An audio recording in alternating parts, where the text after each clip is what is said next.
Hi friends, ಎಲ್ಲರೂ ಹೇಗಿದ್ದೀರಾ? ಎಲ್ಲರೂ ಚೆನ್ನಾಗಿದ್ದೀರಾ ಅಂತ ಭಾವಿಸ್ತೀನಿ. ವೆಲ್ಕಮ್ ಟು ರಿಜಿಸ್ ಲೈನ್. ಸೊ ನಾನು ತಂದಿರೋ ಹೊಸ ರೆಸಿಪಿ ಬಂದು ಎಗ್ ರೈಸ್. ರೋಡ್ ಸೈಡಲ್ಲಿ ಮಾಡುವಂಥ ಎಗ್ ರೈಸ್ ಯಾರಿಗೆ ತಾನೇ ಇಷ್ಟ ಇರಲ್ಲ ಹೇಳಿ. ಸೊ ನನಗೂ ತುಂಬ ಇಷ್ಟ. ಆದರೆ ಏನಾಗುತ್ತೆ, ಮನೆಯಲ್ಲಿ ಯಾರು ರೋಡ್ ಸೈಡಲ್ಲಿ ಮಾಡುವಂಥ ಎಗ್ ರೈಸ್ನ ತಿನ್ನೋದಕ್ಕೆ ಬಿಡೋದಿಲ್ಲ. ಸೊ ಅದೇ ಸ್ಟೈಲಲ್ಲಿ ಮನೇಲಿ ಹೇಗೆ ಮಾಡೋದು, ಮನೇಲಿರೋಂಥ ಇಂಗ್ರೀಡಿಯೆಂಟ್ಸ್ನ ಯೂಸ್ ಮಾಡ್ಕೊಂಡೋದನ್ನು ನಾನು ಹೇಳ್ಕೊಡ್ತಾ ಇದ್ದೀನಿ. ಇಲ್ಲಿ ನೋಡಿ, 2 ಟೇಬಲ್ ಸ್ಪೂನ್ ಆಯಿಲನ್ನು ನಾನು ಬಿಸಿ ಮಾಡೋಕೆ ಇಟ್ಟಿದ್ದೀನಿ. ಇಲ್ಲಿ ಕಸೂರು ಮೆಂತ್ಯನ ಹಾಕ್ತಾಯಿದ್ದೀನಿ. ತುಂಬ ಟೇಸ್ಟಾಗಿರುತ್ತೆ, ಅದ್ರ ಘಮ ಬರ್ತಾ ಇದೆ ಅಲ್ವಾ. ಕಸೂರು ಮೆಂತ್ಯ ಅಂತ ನೀವು ಅಂಗಡಿಯಲ್ಲಿ ಕೇಳಿದ್ರೆ ಸಿಗುತ್ತೆ, ನಿಮಗೆ ತೊಗೊಂಡು ಬಂದು ಯೂಸ್ ಮಾಡ್ಕೊಳ್ಳಿ, ಸಕ್ಕತ್ತಾಗಿರುತ್ತೆ. ಇಲ್ಲಿ 2 ಗ್ರೀನ್ ಚಿಲ್ಲಿ ಹಾಕೊಂಡಿದ್ದೀನಿ, ಸ್ವಲ್ಪ ಕರಿಬೇವು ಸೊಪ್ಪು ಕೂಡ ಹಾಕೊಂಡಿದ್ದೀನಿ. 1 ಟೀ ಸ್ಪೂನ್ ಅಷ್ಟು ನಾನು ಶುಂಠಿ ಬೆಳ್ಳುಳ್ಳಿ ಪೇಸ್ಟ್ ಹಾಕೊಂಡಿದ್ದೀನಿ. ನನ್ನ ಹತ್ರ ಶುಂಠಿ ಬೆಳ್ಳುಳ್ಳಿ ಪೇಸ್ಟ್ ಇತ್ತು, ಹಾಕಿದ್ದೀನಿ. ನೀವು ಬೇಕಿದ್ರೆ ಫ್ರೆಶ್ ಆಗಿ ಶುಂಠಿ ಮತ್ತು ಬೆಳ್ಳುಳ್ಳಿನ ಜಜ್ಜಿಬಿಟ್ಟು ಕೂಡ ಹಾಕೋಬೋದು. ನೀಟಾಗಿ ಎಣ್ಣೆಯಲ್ಲಿ ಫ್ರೈ ಮಾಡಿ. ಸೊ ಸ್ವಲ್ಪ ಒಂದು 2 ನಿಮಿಷ ಫ್ರೈ ಮಾಡೋಕ್ಕೆ ಬಿಟ್ಬಿಡಿ. ಸೊ ಹಾಗೆ ಒಂದು ದಪ್ಪ ಈರುಳ್ಳಿನ ಚೆನ್ನಾಗಿ ಕಟ್ ಮಾಡಿ ಇಟ್ಕೊಂಡು ಚಿಕ್ಕ ಚಿಕ್ಕದಾಗಿ ಕಟ್ ಮಾಡಿ ಇಟ್ಕೊಂಡಿದ್ದೀನಿ. ಸೊ ಅದನ್ನು ಕೂಡ ನೀವು ಎಣ್ಣೆಯಲ್ಲಿ ಚೆನ್ನಾಗಿ ಸ್ವಲ್ಪ ಫ್ರೈ ಆಗಕ್ಕೆ ಬಿಟ್ಬಿಡಿ. ನೋಡಿ, ಕಲರ್ ಚೇಂಜ್ ಆಗಿದೆ ನೋಡಿ ಇವಾಗ ಆನಿಯನ್ದು. ಇವಾಗ ನಾನು ಒಂದು 4 ಎಗ್ಗನ್ನು ಯೂಸ್ ಮಾಡ್ತಾಯಿದ್ದೀನಿ.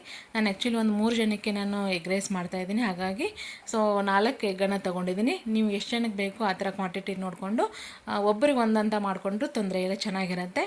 ಸೊ ನಾನು 4 ಎಗ್ಗನ್ನು ಇಲ್ಲಿ ಯೂಸ್ ಮಾಡ್ತಾಯಿದ್ದೀನಿ. ನೋಡಿ, ನೀಟಾಗಿ ಕಲಿಸ್ಕೊಳ್ಳಿ. ಸ್ವಲ್ಪ ಎಗ್ ಬೂರ್ಜಿ ಥರ ಸ್ವಲ್ಪ ಅದು ಕನ್ವರ್ಟ್ ಅಷ್ಟು ಸ್ವಲ್ಪ ಇದು ಬರಬೇಕು, ಗಟ್ಟಿ ಬರಬೇಕು. ಅಷ್ಟು ಆ ಲೆವೆಲಿಗೆ ಸ್ವಲ್ಪ ಫ್ರೈ ಮಾಡ್ಕೊಳ್ಳಿ. ಎಗ್ಗನ್ನು ನೀಟಾಗಿ ಕಲಿಸ್ಕೊಳ್ಳಿ. ಸೊ ನೋಡಿ, ಇಷ್ಟಾದರೆ ಸಾಕು. ಸೊ ಇದಕ್ಕೆ ಸ್ವಲ್ಪ ಗ್ರೀನ್ ಚಿಲ್ಲಿ ಪೇಸ್ಟ್ ಕೂಡ ನಾನು ಹಾಕ್ತಾಯಿದ್ದೀನಿ. ಸೊ ಸಾಸು, ಯಾವುದೇ ಥರ ಸಾಸು, ವಿನೆಗರು ಏನೂ ಯೂಸ್ ಮಾಡಿಲ್ಲ ನಾನು. ಜಸ್ಟ್ ಗ್ರೀನ್ ಚಿಲ್ಲಿ ಪೇಸ್ಟನ್ನು ಮನೇಲಿ ರೆಡಿ ಮಾಡಿ ಇಟ್ಕೊಂಡಿದ್ದೆ. ಸೊ ಅದನ್ನು ಕೂಡ ನಾನು ಲಿಂಕಲ್ಲಿ ಹಾಕಿದ್ದೀನಿ, ನೀವು ಚೆಕ್ ಮಾಡ್ಕೊಳ್ಳಿ ಒಂದ್ಸಲ. ಸೊ ಇಲ್ಲಿ ನೋಡಿ, ರೈಸ್ನ ಸೋನಾ ಮಸೂರಿ ರೈಸನ್ನು ನಾನು ರೆಡಿ ಮಾಡಿ ಇಟ್ಕೊಂಡಿದ್ದೆ, ವೈಟ್ ರೈಸ್ನ. ಸೊ ಇಲ್ಲಿ ನೀವು ಲೆಫ್ಟ್ ಓವರ್ ರೈಸ್ ಕೂಡ ಇರುತ್ತಲ್ವ, ಅದನ್ನು ಕೂಡ ನೀವು ಎಗ್ ರೈಸ್ ಮಾಡ್ಕೋಬೋದು. ಈಗ ನೋಡಿ, ನೀಟಾಗಿ ಕಲಿಸ್ಕೊಡಿ. ಈ ಥರ ತುಂಬ ಚೆನ್ನಾಗಿರುತ್ತೆ. ಮಕ್ಕಳಿಗೆ ಮಾಡ್ಕೊಳ್ಳಿ, ತುಂಬಾ ಇಷ್ಟಪಡ್ತಾರೆ. ಇಲ್ಲಿ ನಾನು 1 ಟೇಬಲ್ ಸ್ಪೂನಷ್ಟು ಚಿಕನ್ ಪೌಡ್ರ್ ಕೂಡ ಹಾಕೋತಾ ಇದ್ದೀನಿ. ಸ್ವಲ್ಪ 1/4 ಟೀ ಸ್ಪೂನಷ್ಟು ಅರಿಶಿನ ಕೂಡ ಹಾಕೋತಾ ಇದ್ದೀನಿ.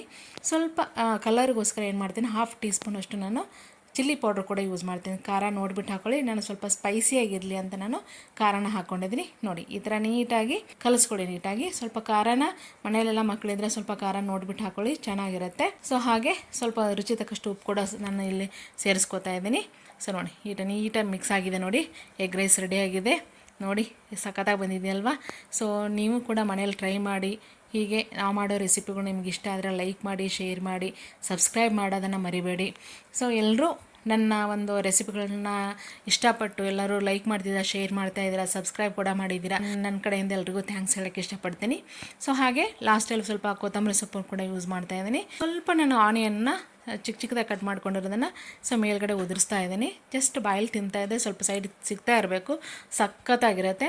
ಈ ರೈನಿ ಸೀಸನಲ್ಲಿ ಸಂಜೆ ವೇಳೆ ಎಗ್ ರೈಸನ್ನು ಹಾಕ್ಕೊಂಡು ತಿಂತಾಯಿದ್ರೆ ಸಖತ್ತಾಗಿರುತ್ತೆ. ನಿಮಗೂ ಬಾಯಲ್ಲಿ ನೀರು ಬರ್ತಾಯಿದೆ ಅನಿಸುತ್ತೆ.